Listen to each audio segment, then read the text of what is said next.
Hey, Maria Marquis here with a Coda tip that is, you are allowed to change your mind. So if you're working inside of a Coda doc and a table and you've got a bunch of columns, you're allowed to change the type of column it is. So if I want to switch up the acidity column here to be maybe a scale icon instead, I can go ahead and just decide, yes, I want it to be a scale icon, ta-da.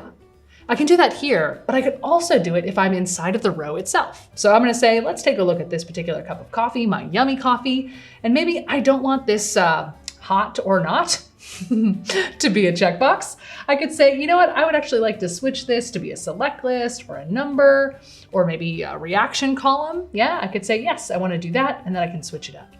So you can do it from here or from the table itself. You are allowed to change your mind. That is why Coda docs are editable.